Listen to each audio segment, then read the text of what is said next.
What's up, YouTube? Welcome back to episode 8. And yeah, I know you can see it. So let's just go ahead and jump into it, and you can see what's happened over the last few hours. Not a whole lot of filming, but a whole lot of asses and elbows. So let's bring you up to date and see what's happening next. So drop in the comments right now. Let me know what you think. That's a big step from episode 7 and come back and introduce you to this in episode 8. But hey, that's how it works sometimes. You got to put the phone down. You got to actually turn a wrench and make some sparks. So Amy actually come out and helped me today, which was really nice to get to spend some time with her. She's on spring break. So we'll show you some of the work that she did and actually helped me line up this grab bar.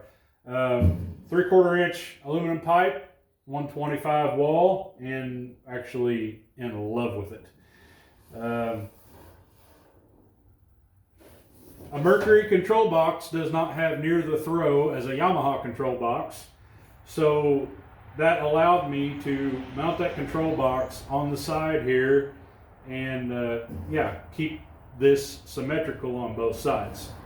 Our other side over there, we've got our fuel fill neck popped out and ready to be installed after paint. See what that looks like. You notice we've got all our holes popped for all our lids. The live well was a little challenging because obviously don't want to cut a hole, down low for water to leak in just in the name of having a latch, so we actually had to break into our support to actually mount that, but it's going to work out nice.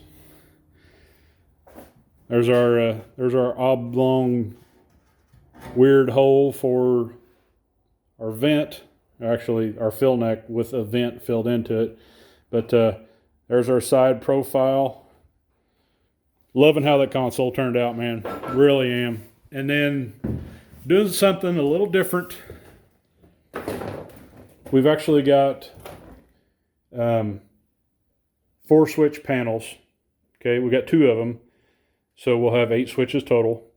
And just to jazz it up a little bit, we kind of mounted them Dutch, and then our top corner right up here, that's going to be our fuel gauge. So everything will be easy access, easy line of sight. And then he's got a Helix 7 or Helix 9, I don't remember which, to mount here, as well as a hockey puck for the Tarova that he just built. That way you can use the spot lock technology that has. And then the few extra wires that's not on the umbilical of the control box will actually go inside this and then go around and mount on the inside right here on this wall. We're going to mount our fuse panel, but control cables and umbilical will go down through that hole, turn, and then come out through here and go towards the back of the boat.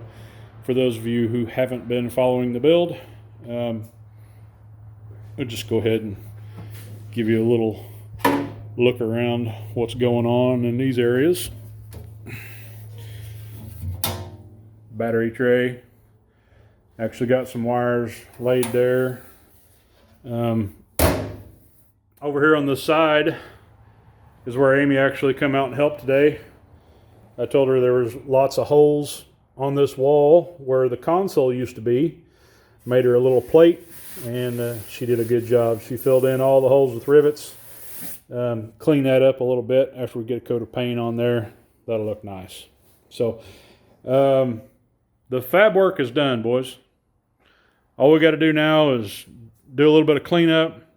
You can see that I've already been buffing, taking out some splatters and the little high spots on the front deck here. Normally don't do that, but since we are going to cover that in black tip and paint, make sure to go ahead and buff those out before we do that. Everything's coming along real good. The only thing I've left to do, and I'll take care of tomorrow morning, is right back here. We still have some ugliness to take care of, as well as make a permanent bracket to mount the transducer to that won't create holes in the boat. We'll weld up a little offset bracket. That way you can mount stuff into that and not make holes in the rig. But I like it. But once again, center console is the centerpiece. First and last thing, everyone will look at it. It not only has to be functional, it needs to be sexy as well. So with that grab rail, it's going to be perfect. Can't wait to get this thing back out on the water. Ethan, I'm trying, buddy. We're gonna try to get this thing knocked out here. Probably going to be about 10 days or so. But hopefully we can paint here in the next couple. Even though we're going to have high humidity and some rain, whenever that breaks, that's when we're going to paint. So, all right, short video today. Give you guys an update on where we're at here. It's been a couple days. I figured you'd like an episode, but we've got multiple uploads coming within the next 12 to 24 hours because of how YouTube runs. Okay, YouTube is a search engine and it's powered by Google.